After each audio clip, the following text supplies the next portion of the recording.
Welcome everybody to yet another Take Back Control Tuesday. And I want to thank you all for joining us. Now, I can't tell you what the outcome is going to be for each of you, but what I can tell you is what you're about to learn absolutely can change your financial future. If you're here, you're probably ready for change. And what you're going to learn and the insights you're going to take out of this will help you get there. So if the prospect of taking back control of your money isn't enough to keep you glued to this screen right here for the next 90 minutes, then I think we really need to reassess our priorities. And tonight we have an extra special guest, Mr. Carson Herling. And you know, there's an interesting story. I met Carson through his dad. His dad's been a dear friend of mine, and his father was the first person I ever heard on stage say this. He said, "The ultimate in real estate is being the bank." And now the legacy passes on, and you're gonna hear from Carson. You're gonna hear about how this has changed his life, but not just his life, his young family's life.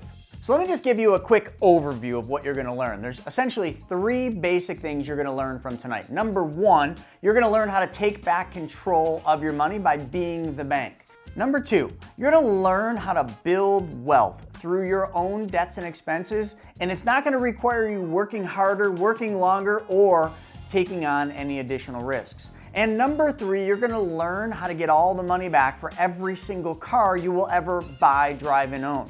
If that's not enough to keep you here, well then, you're riding a bicycle home. All right, so that's enough from me. Let's dive in. Take back control. Tuesday?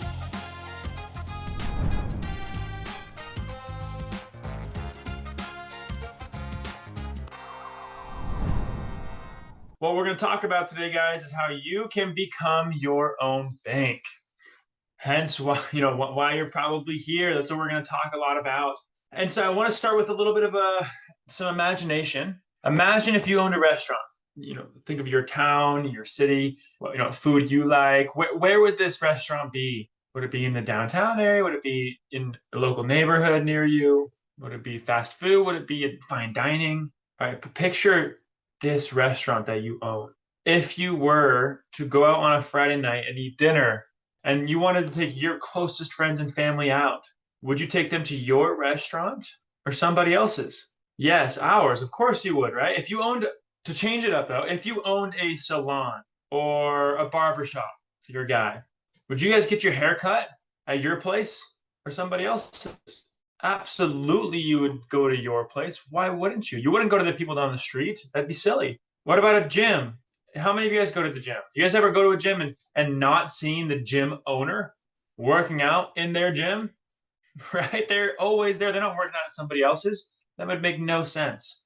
If you owned a bank, would you make deposits at your bank or somebody else's? Maybe Wells Fargo, Chase, JP Morgan, Capital One, your bank. Right?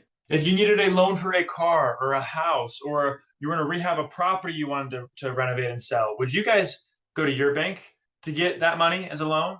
Heck yeah, you would, right? And if you borrowed money from your bank, would you guys pay your bank back with principal and interest? Absolutely you would. You wouldn't steal from your bank, just like you wouldn't steal from your business. You wouldn't steal from your gym, your restaurant, your salon, any of them. Maybe you haven't thought about this before, but why don't you just own your own bank? That way you could control the money, right? It's because you haven't learned how to do that yet. But that's what we're going to go over today. This strategy is a 200-year-old concept. It's not some new thing we're doing.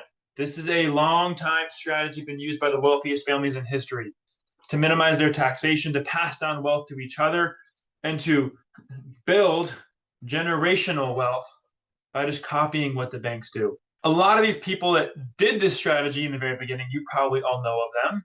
This is the Rothschild family. I'm sure you know Mr. Rothschild. I heard that name before somewhere. The Rockefellers, every one of you, I guarantee you've heard the name Rockefeller, right? They incorporated this strategy themselves. That's why they were the richest family in the world at one point. You guys know Mr. Ray Kroc? You know what business he owned? I bet you do. Ray Kroc owned McDonald's. And guess what business McDonald's is in? They're not in the business of selling burgers. They're in the business of real estate. That's their goal. So how did they get started in their business? And how can you copy this strategy? That's what we're going to go over today. A couple more examples are Walt Disney. When he was dead broke in the Great Depression, when all else was failing, how did he start Disneyland? I guess Disney World was first, through this strategy. And last, a few years ago, Jim Harbaugh, the head coach of the University of Michigan, he got his last contract with Michigan. And in that contract, he incorporated this strategy inside of it to ensure not just himself, but his family's wealth. So I'm going to show you guys today how they all became their own bank and how you can too. Before we get too deep, I want to share really quickly who I am so you have some confidence in your speaker today. This is my wife and I, Carson and Anna Herleen. We live in Southern California. We, over the past, few years, I've met with over 3,000 families across the country, literally one-on-one, teaching them this wealth building strategy. And this has allowed Anna and I to travel the world. We're heavily buying real estate right now, and it's really built the perfect foundation for our family. And my story is pretty simple. I'm sure a lot of you actually can relate to it. Shane, you probably could give the story. You've been here 100 times, right? When I was young, I made a lot of mistakes, as we all do. But when I was 18, I went and served a church mission. I served in the country of Georgia, and wonderful experience. I loved it. But when I came home and I was in school, I had a lot of outside influences pushing me different directions, right? In one hand, I had the traditional route that I was going down. I was going to be in a finance program at a great school. I was going to be in corporate America, essentially. And in the other hand, I was surrounded by business owners, entrepreneurs, real estate investors, Chris Naugle being one of them. And these people, the way they lived their life, the control they had in their life, the fun yet struggle they had in their life being an entrepreneur, this life intrigued me a little bit. And I came to a point where I was in school where I was getting too deep in both these worlds. I had to decide which direction I wanted to fully go down. And I had the question, do I want to work for money, a part of the rat race, or do I want to learn how to make money work for me? And that's really what it came down to. And that decision was to drop out of school and pursue an education in investing, learning how to make money work for me. And that completely changed the course of my life. So today, what I want to talk about is what can change the course of your life. And to me, that's going to be educating yourself on money and how money actually works, because that's what happened with me. So when I first learned about money, the more I realized about money, the more I realized I didn't know anything about money. It's funny how that happens, right? And it becomes really a never-ending journey of financial education that I'm still on today.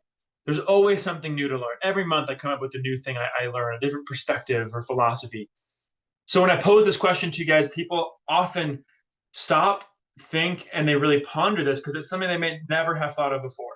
The question being, could it be possible that there are more efficient environments to store wealth outside of commercial banks that we are not aware of? Think about that. Should be a yes. There is more efficient ways to store your money. But this is a powerful question because I want you to start thinking about what you're not already thinking about, what you haven't yet been taught to think about. And when it comes to money, we can have a humble learner mentality throughout our life. I hope you can have that today. But I'm sure all of you guys read basic business books, or you've at least heard of them, right? Rich Dad, Poor Dad, probably all have heard that. Tony Robbins' book, Money Master the Game, great book. Richest Man in Babylon, fantastic. If you guys haven't read any of these, you should go buy them right now. But what we're taught in those books is a few different philosophies of how you build wealth. And typically in every one of these books, the main step, number one, is you got to save money, right? You can't save money or you're not going anywhere. Today, the average American saves between 2 and 5% of their total income. All those books, they talk about saving, including the Bible, it talks about saving 10% of your income. 10%. Most people can't afford to do that, but that's the threshold. If you can't save 10%, go work on increasing your income, decreasing your expenses, add more skills to your resume, go find a way to save more money, whatever that is. If you are hitting 10%, great. That's a great starting point. Now let's find the most efficient environments that we can store that money we're saving. And in our American culture, we don't value savings. I don't think we care about the retention of the control of our money. And I think the reason that I'm convinced that Americans don't care about saving money anymore is because the environments that we're told to put money are so incredibly inefficient that it makes us not want to save money. The money doesn't do anything. It's rarely growing. It feels static.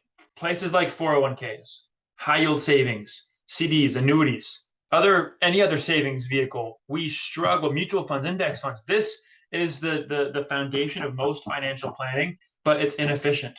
Guys, only 5% of Americans retire at age 65. What's the word they use? Secure. They retire securely, 5% of Americans. So, the system doesn't work. Why would we be doing and falling into a system where only 5% of people can financially retire safely? That sounds horrible. Why would we go down that path? There has to be other options.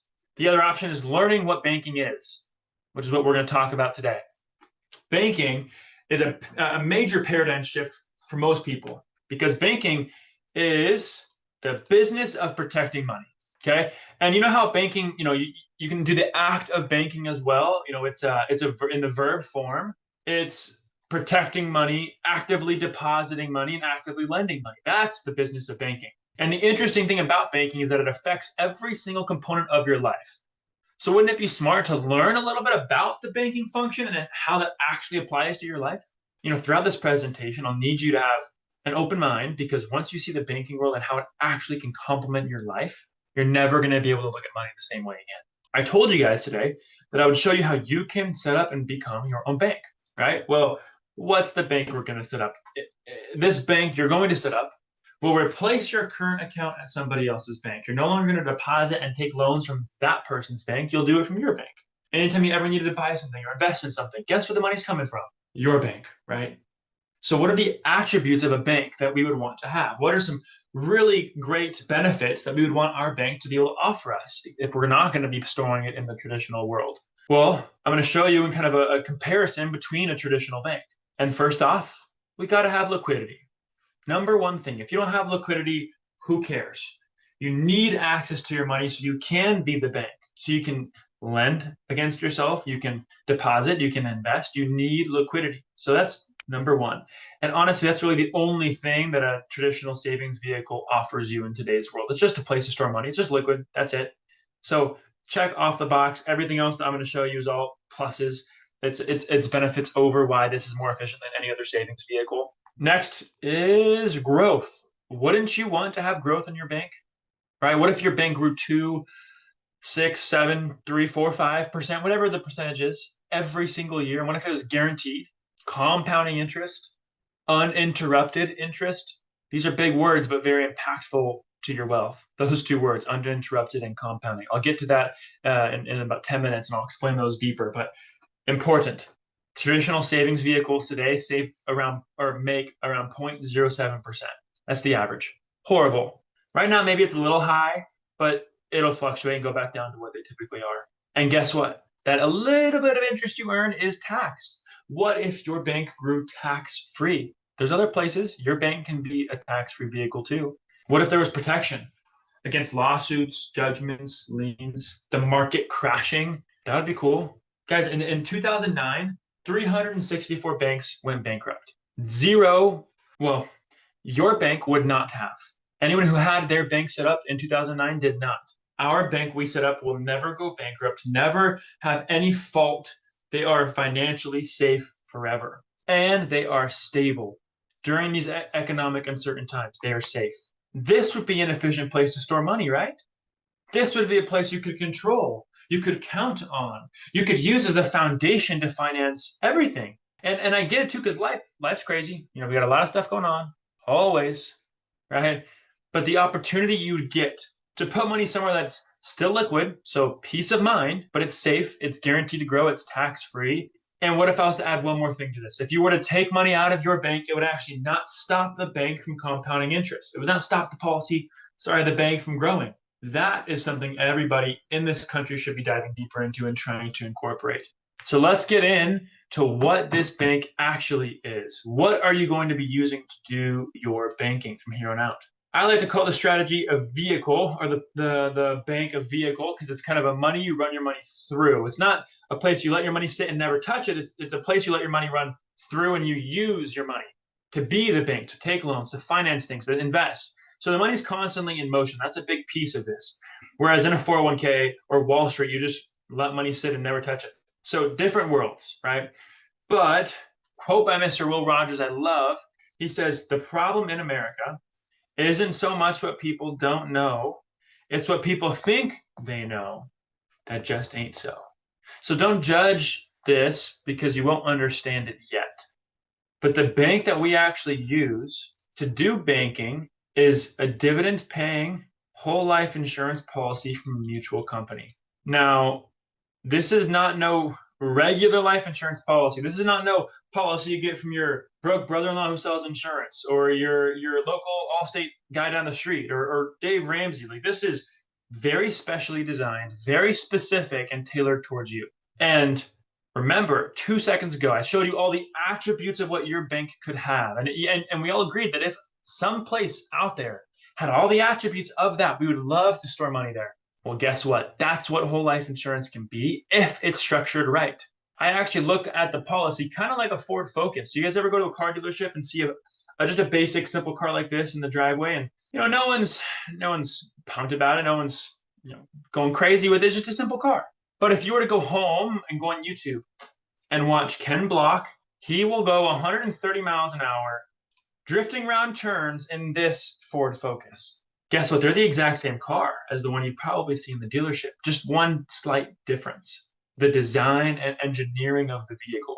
The policy is the same. It's specially designed and engineered to look nothing really like life insurance. It takes all the best parts about life insurance and puts it in and makes it a product that's used more like a supercharged bank account. And what many of you might be thinking now is, well, I didn't know life insurance had all those benefits. I didn't know you could use it as a bank or savings vehicle. And my life insurance policy, I pay into it, I can't touch it for 20 years, or there's no cash value, there's no growth. Well, that's because you're not getting the right product. And when I first learned about this, I had similar drawbacks. I thought, well, whole life can't do that. Whole life doesn't get a high rate of return. That makes no sense. Well, other people might say it's got a low rate of return. Some people say life insurance is expensive. And I've heard some people say it's the worst investment of all time. And you're probably thinking whole life in similar formats can seem like this to you. But I would encourage you guys to write this next piece down. If you're writing notes, which I highly recommend you to do so, but write this down and get this if you get nothing else from today. Whole life insurance is not and will never be an investment. It never will be. It has nothing to do with investing or investments. Whole life insurance is considered an alternative asset class and a type of permanent life insurance. And if you read the actual contract, it says this provides a guaranteed death benefit and guaranteed growth. There's no risk at all, so it's not an investment. Investment needs risk to be considered an investment. So when you go home and talk to your neighbor, your spouse, your partner, your brother-in-law who sells insurance, and you start telling them about this, and they say, well, whole life doesn't do that. It's a terrible investment, actually. It's got a super low rate of return. You shouldn't do it. As soon as you hear someone say that, as soon as you hear someone say whole life's an investment, you now know that person has no idea what on earth they're talking about. You can never trust any other financial advice they ever hear because they have no idea what type of asset it even is. Guys, you can't get a policy built for banking from just a typical insurance agent. It needs to be from a banking professional, which is what we are, which is what I teach. So listen to people who know what they're doing, and listen to people who, or listen to what banks do. Because if we're going to try and be our own bank, let's just copy and mimic them, right? And I'll get to that in a second. But before I share what banks do, I want to share with you guys a book by Nelson Nash. This guy wrote the book called Becoming Your Own Banker. This is the foundational book to learn this strategy. If you have never seen this strategy before, this is the book to buy. Go get it on Amazon for $10 or whatever it is. Learn the strategy from the man himself. In this book, he talks about a couple things. I'm going to highlight it real quick for you. He says that the problem in life is that you finance everything. Well, what does that even mean? Why is financing things bad? Well, think about it. It either means that you borrow money from somebody and pay interest to them for whatever you buy, or you have money, you save it up, and then you spend it to go buy something. Maybe there's no interest on the purchase, but guess what? There is an interest cost because now you spent all this money. It's gone out of your ecosystem, and now you don't have the ability to earn or grow on that money ever again the rest of your life. Money's gone. So there's an interest cost to that lasts the rest of your life. Every day you live longer than that period that you spent the money is money or is time you could have let your money grow and earn for you, but instead you spent it. So there's an interest cost no matter what you do. And the problem is that we are doing these financing activities with other banking organizations, not ourselves. So it would be great if you could buy something and pay for it cash, or even save money up somewhere or take a loan from somewhere to buy something. But if you're the bank, then who cares? You're the one making interest the whole time. You're the one compounding interest. You're the one in control. You are at the core collecting, controlling, and making profits off of all the hard work you're doing with your money. This is why you need to become the bank, so you can be in control of these transactions just like the banks do. So look this next piece up. BOLI, bank-owned life insurance. It stands for bank-owned life insurance. But what you'll find is that banks own more whole life insurance, not IULs, not term insurance, not variable insurance products, whole life, than they own in land and buildings combined. Banks are actually the #1 purchasers of whole life policies in the world. Not only do they own more whole life, but banks keep buying. They buy more every single year. You need to ask yourself something. Are banks stupid, or do they know something I don't know, right? Guys, these 4 banks alone have over $60 billion in whole life. Why do they do this? They're not stupid. We need to mimic what they're doing. So if you do study how banks operate, you'll notice that they're in the driver's seat. They control everything. So when you go and deposit money with your bank, if it's $100 grand that you're depositing, let's just say, or it's 10 grand, or it's $100, whatever the number is, if you were depositing money with your bank and they're going to pay you 4% and you're stoked on it, right? Well, if you were to then deposit that money with the bank, what are they going to do? They'll lend it to somebody for a mortgage at 7%. Guess who the giver of that money is? Back in the bank, right? Well, from there, wouldn't the bank lend it to somebody else? Yeah, why wouldn't they? Of course they would. They'll lend it to somebody buying a car probably at 8%. Who's going to then pay the car dealership? Who's going to put the money back in? Who's going to lend it to somebody else on a home remodel loan at 9%? Who's going to pay a contractor to do the job? Who's going to put the money back? Say that a contractor has a debt consolidation loan he needs to take at 12%. He pays off the credit cards, and where do the credit card companies put the money back? Guys, these examples don't matter. It doesn't matter if it's a car or a home remodel these percentages don't matter. It's just the point of this. Guess who's in control of the money the entire freaking time you let it sit there? The bank, not you. While you're making 4%, the bank's making 7%. They're making a 3% spread. While you're making 4, they're making 8. While you're making 4, they're making 9. And while you're making 4, they're still making 12.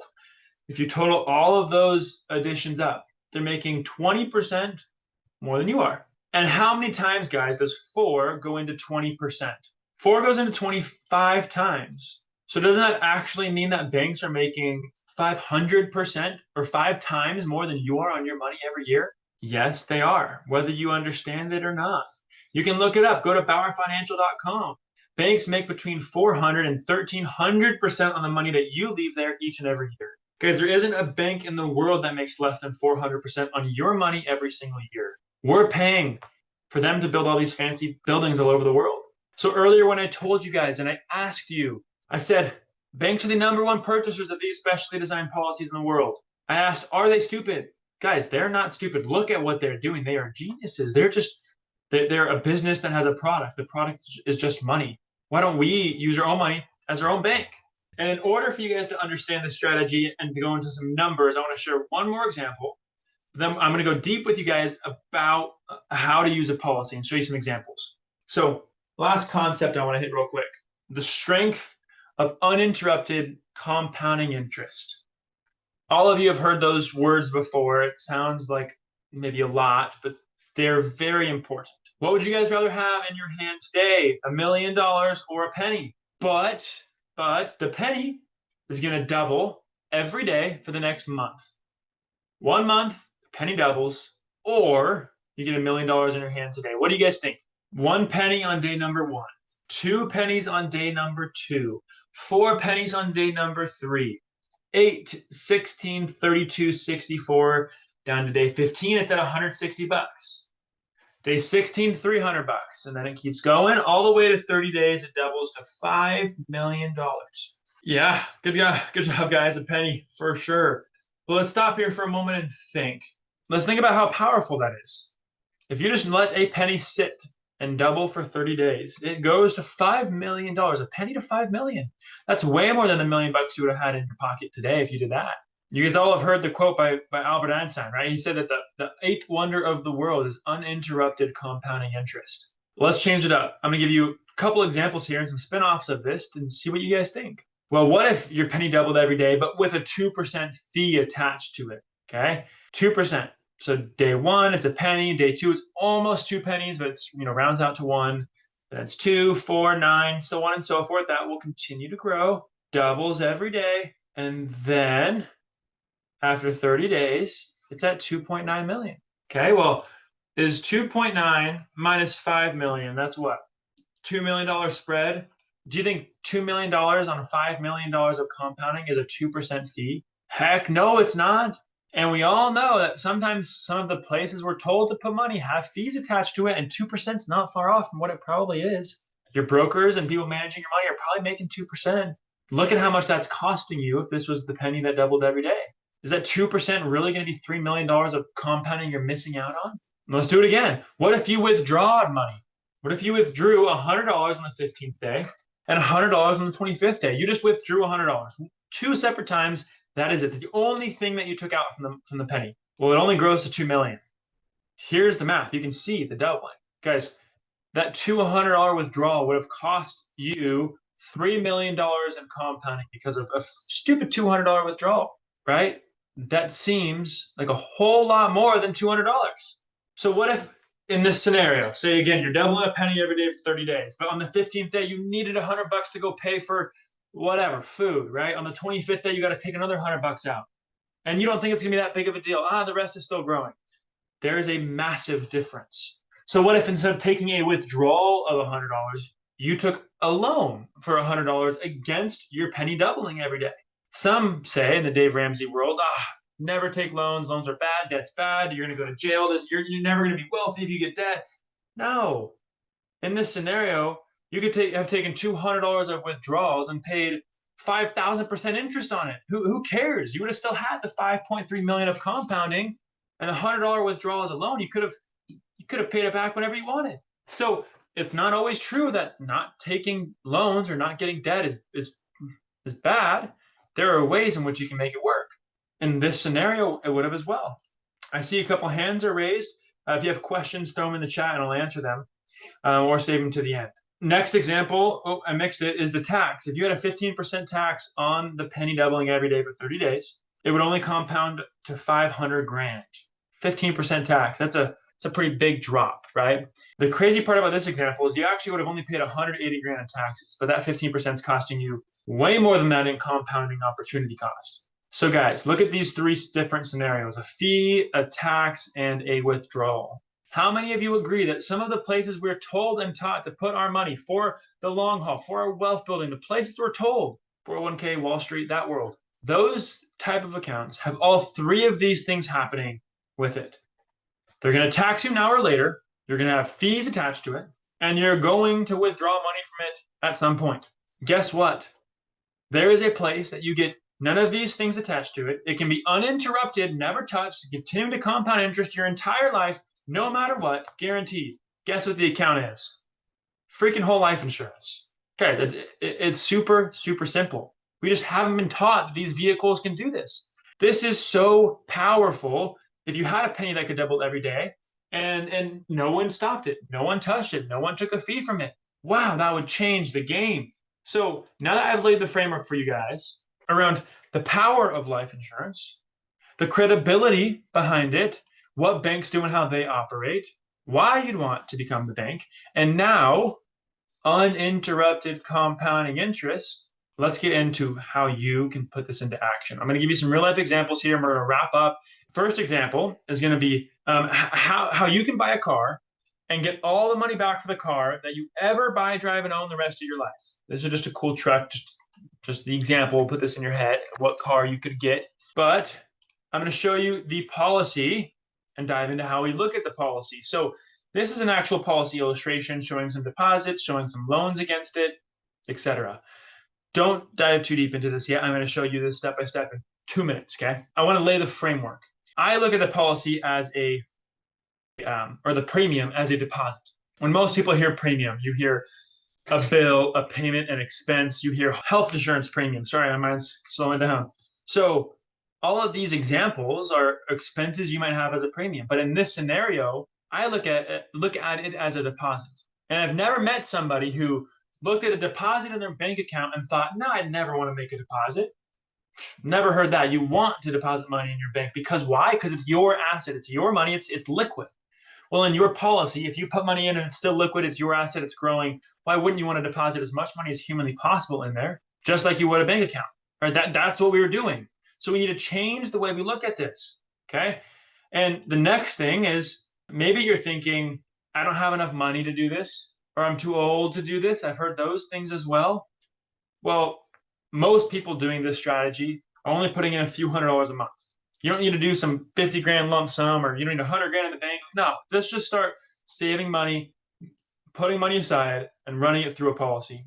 There obviously are minimums to make this work for you, but we can talk about that on a personal call or later at the end of the Q&A today. And age, in my opinion, I don't think it really matters. If I put $1 in a policy or my grandma puts $1 in a policy, we both have $1.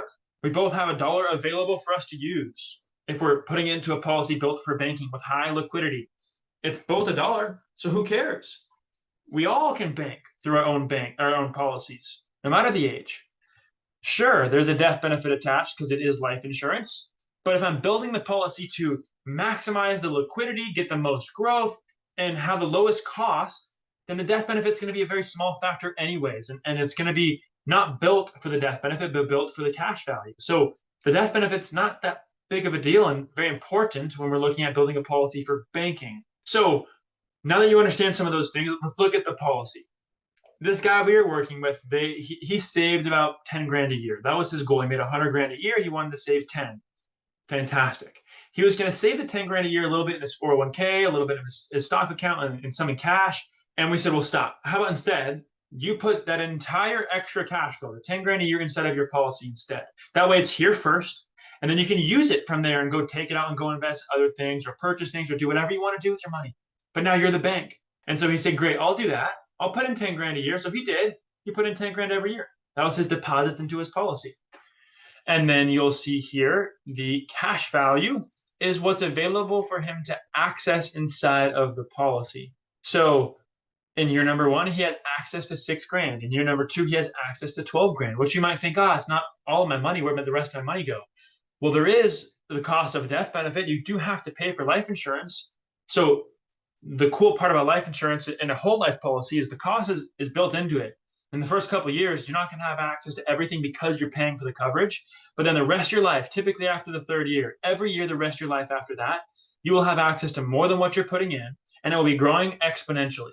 So there's not an ongoing cost or a percentage anybody's taking from you like that happens in Wall Street. So in this scenario, we said, well, how about in the 3rd year, let's go take 25 grand out and go buy a car cash. Let's take a loan from our own bank, go buy a car cash and pay ourselves back.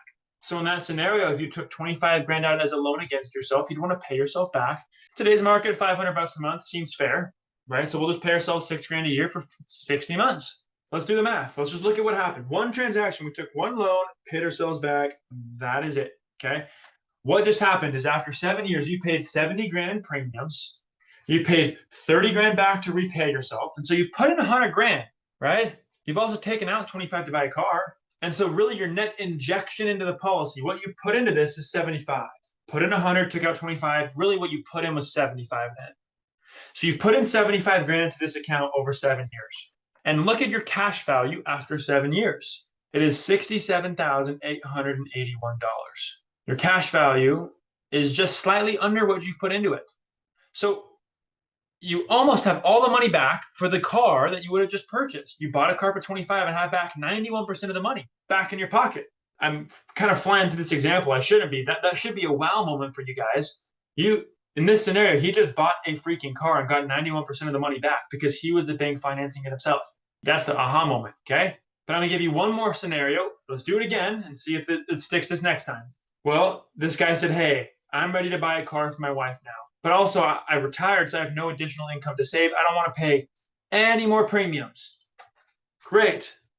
8 years in, no more premiums. Cash value still grows. Death benefits still there. We take another loan for 25 grand from the policy and we go buy a new car. And we're going to pay ourselves back just like we would pay anybody else. $0 of contributions, 30 grand to repay yourself, and you've taken 25 out.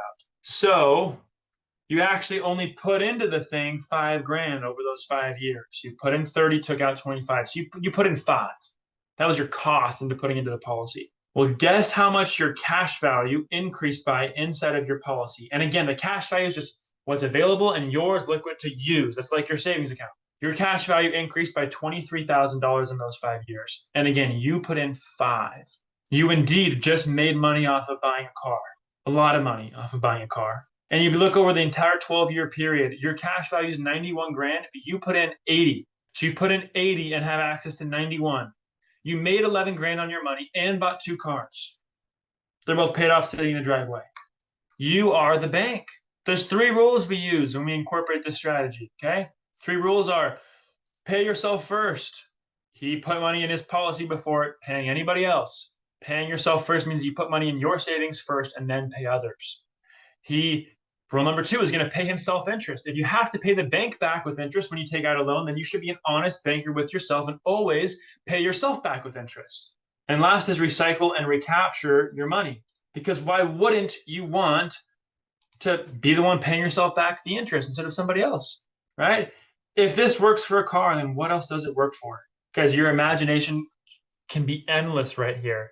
You can use this strategy to buy anything: a house, a rental, an investment, a college tuition, braces, a computer. It's endless opportunities. You can be the bank in all of your purchases, and you can be the one earning and growing the entire time. One more quick example, and we'll go through some more of this. Let's say you had some debt you wanted to pay off. You put some money in, you got some debt you got to pay off. Let's say the line of credit you owed was $23,000 as a balance. Okay, so you owe 23 grand on a debt at 9%. You put in 30. Right? Well, put in 30, take out 23, go pay off the line of credit. Then what? That's correct, John. The money sits in the policy the entire time, so you borrow against it. That's how you're the bank. In this scenario, what if you borrowed against yourself 23 grand, paid off a line of credit that you were paying 9% to somebody, and then you were paying $289 or call it $300 a month for this payment, this interest payment for your line of credit. Now that you don't have to make that payment anymore because the debt's gone, what are you going to do with $300 a month? Well, why wouldn't you just pay yourself back? Recapture that money back in here. So it's just a circle of how the money moves. Policy out to work for you in a debt or investment, and then use the income or freed up cash flow to repay yourself. Now, all of your money is circulating through the same system that you're in control. You're the one earning the entire time. And remember, you're earning on the money you put in the beginning, and you're earning by paying yourself back the 9% you were paying somebody else. So you're making money twice in this transaction. And not to mention you have a death benefit attached to it and guarantees and tax-free and all this good stuff, right? Well, what if this wasn't a debt? What if you had an investment you wanted to do? What if you could lend money out at 12%, making 12% for you every year, and then you use the income to repay yourself and refill it? The numbers would get better and better and better over time. You would just be cycling everything through if you were the bank. So real quick, guys, to wrap up, only 2 things are going to happen to you in your life. One of them's happening right now. You are alive. You're here today. You're watching this on replay, whatever it is. Are you guys better off with this than without? You guys could probably answer for me in the chat. I just showed you multiple ways how you can be the bank. You can finance everything and be in control of your finances. And what about if you passed away? Well, guess what? If you didn't have a policy, your family would get nothing, right? But because you have a policy, there is a death benefit. Your family is going to get a multiple of what you put in there, tax-free. You're not just setting yourself up, you're setting up your family by doing this. That's how the Rockefellers became so wealthy. That's how these families are doing it. They're passing the wealth down generation to generation, and it's multiplying each time. Guys, don't you wish you knew this when you were my age? Don't you wish your kids could start incorporating this if they're young adults or in high school? You could be showing them this strategy to them. Don't you wish your parents started this for you so you could have a family bank to pull from, right? So, guys, we covered a lot today. I promised I'd share with you some important stuff. I hope I have. But to highlight things, I showed you guys how banks can profit by leveraging your money. So we need to flip the script and be the bank. I showed you how you don't need to be rich. You just need the right tools and people in place to do this. Hence, a banking professional to show you how to build the system out. And inflation, market volatility, the economic uncertainty we have in the world, family banking gives you the complete control. If you guys want certainty and control over your money throughout your life, well, there it goes. Then you absolutely need a banking policy. We're going to wrap up with this. I know this strategy is very important to you guys because you're here. I know you want some way to succeed financially. This is a way you can be your own bank. This is a way you can take control of what's going on. It's now in your hands to do that. This is my email. If you just got in, I saw some people saying you just came in and you wanted a replay. There's my email. Email me. I'll send you the replay right now. I'll send you any other resources you want. If you want to learn how to incorporate the strategy yourself, set up time to meet with me on my calendar at carson.beyourownbanker.com, or email me or text me some of your questions or thoughts, and let's go through your personal scenario. You can incorporate this despite any other challenge there probably is out there. This strategy will change the way you do everything.